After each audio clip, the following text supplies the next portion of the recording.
የንጋት ፖስት የሳምንቱን አበይት የፋይናንስ ዜናዎች ዋናዎቹን በማስቀደም ጀምራለሁ። የናይጄሪያው ዘኒት ባንክ ወደ ኢትዮጵያ የፋይናንስ ዘርፍ ለመግባት ፍላጎት እንዳለው ስለማሳወቁ፣ ሂጅራ ባንክ በዓለም አቀፍ ባንኮችና ተቋማት የድርሻ ግዢ ጥያቄ ቀርቦልኛል ስለማለቱ፣ ኢትዮጵያ በ2026 የዓለማችን አምስተኛ ባለፈጣን እድገት ኢኮኖሚ እንደምትሆን ስለመነገሩ፣ ናይል ኢንሹራንስ ዓመታዊ ትርፉን ከታክስ በፊት 560 ሚሊዮን ብር አድርሻለሁ ስለማለቱና የኢትዮ ቴሌኮሙ ዘመን ገበያ በኢንዱስትሪ ፓርኮች ውስጥ ለኤክስፖርት የሚያመርቱ ተቋማትን በአገር ውስጥ ገበያ ሊያገናኝ ስለመሆኑ በዛሬው አበይት የፋይናንስ ዜናዎች የምነግራችሁ ነው የሚሆነው። ይህ ንጋት ፖስት ነው። በየሳምንቱ እሁድ ልክ በ9 ሰዓት ከሮሃ የምንዛሬ ቢሮዎች ጋር በመተባበር በሳምንቱ የተፈጠሩ አበይት የፋይናንስ ዜናዎችን እነግራችኋለሁ። ለዚህ ቻናል አዲስ ከሆናችሁ ሰብስክራይብ በሉ እያልኩኝ የሮሃ ምንዛሬ ቢሮ ማስታወቂያን ሰምተን እንመለሳለን። የውጭ ሀገራት ገንዘቦችን መግዛትና መሸጥ እንደ ዘንድሮ ቀሎ አያውቅም ይለናል ሮሃ የምንዛሬ ቢሮ። ለውጭ ሀገር ጉዞ ገንዘብ ቢያስፈልጎት ዶላር ሆነ ዩሮ፣ ሪያል ሆነ ድራም ሁሉም እኛ ጋር አለ። ወደ ኢትዮጵያ በመጡበት መሸጥ ቢያስፈልጎት ይሄው አዋጭ ዋጋ ከመልካም መስተንግዶ ክብሮት ተጠብቆ በሮሃ የምንዛሬ ቢሮዎች ይጠብቆታል። ሮሃ የምንዛሬ ቢሮ በአዲስ አበባ ሳር ቤት በአዳምስ ፓቪሊየን ግራውንድ ፍሎር ላይ፣ በካዛንቺስ ማህቡባ አፓርትመንት ቢልዲንግ ግራውንድ ፍሎር፣ እንደዚሁም በድሬዳዋ ከተማ በብሎሰም ሆቴል ግቢ ውስጥ እናንተን ደንበኞቹን ለማስተናገድ ይጠብቆታል። ሮሃ የምንዛሬ ቢሮ ታማኝ ኢትዮጵያዊ የምንዛሬ አጋሮ።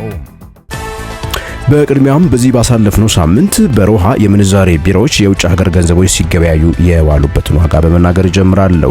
አንዱ የአሜሪካን ዶላር በ177 ብር እየተገዛ በ180 ብር ከ54 ሳንቲም ሲሸጥ፣ የእንግሊዝ አገሩ ፓውንድ በ225 ብር ከ75 እየተገዛ በ230 ብር ከ26 ሲሸጥ፣ ዩሮ በ200 ብር ከ25 ይገዛል፣ በ204 ብር ከ25 ይሸጣል። የዩናይትድ አረብ ኤሚሬቶቹ ድርሃም በ46 ብር ከ79 እየተገዛ በ47 ብር ከ72 ሳንቲም ሲሸጥ ውሏል። የተወደዳችሁና የተከበራችሁ ተመልካቾች የሮሃ ምንዛሬ ቢሮዎችን ዲስክሪፕሽን ላይ አድራሻዎቻቸውን አስቀምጬላችኋለሁ። ለማንኛውም የውጭ ሀገር ምንዛሬ ፍላጎቶቻችሁ አግኟቸው እያሉን በዚሁ ወደ ዝርዝር ዜናዎቹ የምገባ ነው የሚሆነው። የአፍሪካ ግዙፉ ባንክና ዋነኛ መቀመጫውን በሌጎስ ናይጄሪያ ያደረገው ዘኒት ባንክ በቅርቡ ክፍት ወደ ተደረገው የኢትዮጵያ ባንኪንግ ዘርፍ ለመግባት ፍላጎት እንዳለው ከሰሞኑ ይፋ አድርጓል። የዘኒት ባንክ የውጭ ሀገራት ቅርንጫፎችና ዓለም አቀፍ ማስፋፊያ ዋና ኃላፊ ኦሉካይዴ አኪንቢኑ በዚህ ባሳለፍነው ሳምንት በኢትዮጵያ ኢንቨስትመንት ኮሚሽን ተገኝተው ውይይት ያደረጉ ሲሆን ኃላፊው በተለይ በዲጂታል የፋይናንስ አገልግሎትና የመንግስት መሰረተ ልማት ፋይናንስ አገልግሎት መስጠትን በሚችሉበት መንገድ ላይ እድሎችን እያጤኑ ስለመሆኑ ነው የተሰማው።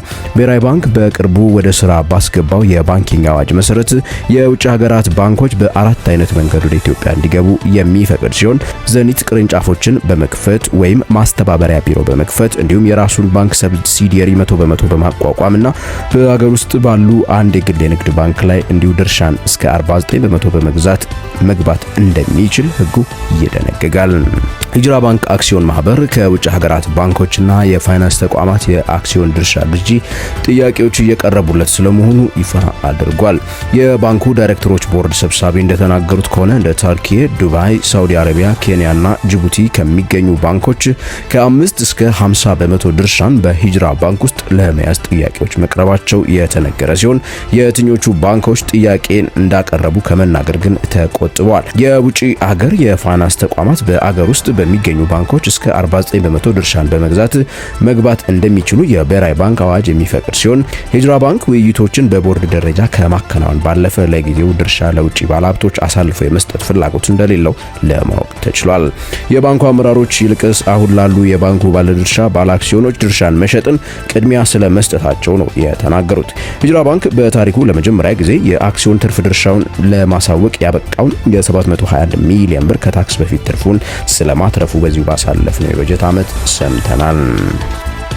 ፎከስ ኢኮኖሚክስ ኮንሰንሰስ የተሰኘ ተቋም ከሰሞኑ ስለ ዓለማችን ኢኮኖሚ እድገት ባወጣው ትንበያ ውስጥ አገራችን ኢትዮጵያ ከቀዳሚዎቹ 5 ባለፈጣን እድገት ኢኮኖሚ እንደምትሆን ትንበያውን አስቀምጧል። ይህም በዋናነት ኢትዮጵያ በመተግበር ላይ ባለችው መዋቅራዊ ሪፎርምና ዓለም አቀፍ ድጋፍ ማደግ ምክንያትነት እንደሚሆንም ነው ትንበያው ያስነበበው። የኢትዮጵያ መንግስት በገንዘብ ሚኒስቴር በኩል በ2026 የፈረንጆቹ ዓመት 8.9% የኢኮኖሚ እድገት እንደሚያስመዘግብ የተነበየ ሲሆን ፎከስ ኢኮኖሚክስ ግን ኢትዮጵያ በ2026 በ2026 የ7.3 በመቶ የኢኮኖሚ እድገት እንደምታስመዘግብ ነው ይፋ ያደረገው።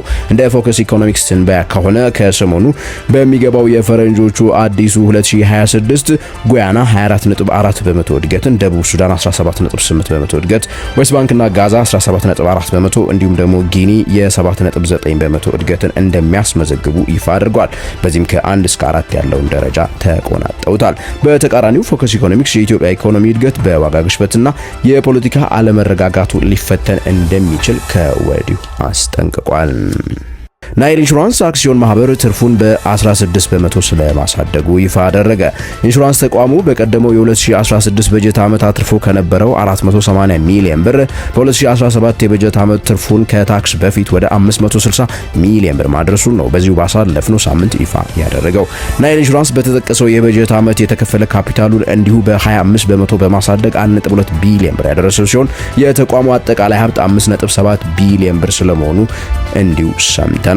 ናይል ኢንሹራንስ በአመቱ ወጪዎቹ የጨመሩ ሲሆን በተለይም በተለያዩ ኢንቨስትመንቶች ላይ የነበረው ሀብቶቹ ግን ያስገኙት ትርፍ ማሽቆልቆሉን ተናግሯል። በተለይም ናይል ኢንሹራንስ በአቢሲኒያ ባንክ ላይ የነበረው ድርሻ ያስገኘው ትርፍ ክፍፍል ከቀደመው አመት የቀነሰ መሆኑን የሰማን ሲሆን በአጠቃላይ ግን የኢንሹራንስ ድርጅቱ ጥሩ አፈጻጸም ያሳየበት አመት ስለማሳለፉ ነው በጠቅላላ ጉባኤው ይፋ የተደረገው።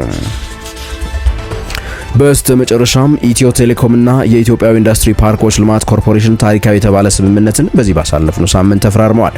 በስምምነቱ መሰረት እስከዛሬ ድረስ ለኤክስፖርት ገበያ ብቻ ምርታቸውን ሲያቀርቡ የቆዩ የሀገራችን ኢንዱስትሪ ፓርኮች ለሀገር ውስጥ ገበያ ምርቶቻቸውን በቀላሉ ሊያቀርቡ የሚያስችላቸውን ስምምነት ነው ሁለቱ አካላት የተፈራረሙት። በዚህ መሰረት በኢትዮጵያ ኢንዱስትሪ ፓርኮች ውስጥ ተመርተው ለአውሮፓና አሜሪካ እንዲሁም ለእስያ ገበያዎች ሲቀርቡ የነበሩ አልባሳት፣ የተቀነባበሩ የግብርና ምርቶች፣ ኤሌክትሮኒክስ፣ የቤት ውስጥ መገልገያ እና ሌሎችም በቅርቡ በቴሌብሩ ዘመን ገበያ ላይ ለደንበኞቹ ሊቀርብ ስለመሆኑ ነው የተሰማው። ዘመን ገበያ ወደ ስራ ከገባ ጊዜ ጀምሮ ከ70 ሺህ በላይ ትዕዛዞችን መቀበሉ እንዲሁ የተነገረ ሲሆን ከ460 በላይ የሚሆኑ ሻጮች ነጋዴዎች እንዳሉት ተነግሯል። የኢትዮጵያ ኢንዱስትሪ ፓርኮች ልማት ኮርፖሬሽን አካል የሆኑ እነዚህ ወደ 13 የሚጠጉ ኢንዱስትሪ ፓርኮች ታዲያ በተለይም ወደዚህ ገበያ የሚገቡ ከሆነ የዋጋ ተወዳዳሪነትን ሊያመጡ እንደሚችሉ ይጠበቃል። ዘመን ገበያ ከዚህ ቀደም በነበሩት ስራዎቹ ላይ በጣም ከፍተኛ ዋጋ እየተፈታተነው እንደመሆኑ ብዙዎች ይናገራሉ። የተወደዳችሁና የተከበራችሁ ንጋት ፖስት ቤተሰቦች ለዚህ ሳምንት ያጠናቀርንላችሁ አበይት የፋይናንስ ዜናዎች ታዲያ እስካሁን የሰማችኋቸው ናቸው። እስካሁን ድረስ ታዲያ የዚህ ቻናል አባል ካልሆናችሁ ባካችሁ ሰብስክራይብ አድርጉ። ከኢትዮጵያ ውጭ ካላችሁ ጆይን በሉ። ላይክና ሼር ማድረግ አስተያየትና ጥያቄዎቻችሁን ኮሜንት ሴክሽን ላይ መጻፍ እንዳትረሱ እያልኩኝ በቀጣይ በሌላ የፋይናንስ ፕሮግራም እስከምንገናኝ ድረስ ታዲያ ከንጋት ፖስት የምሰናበታችሁ እኔ ገሜ ብራውን ነኝ።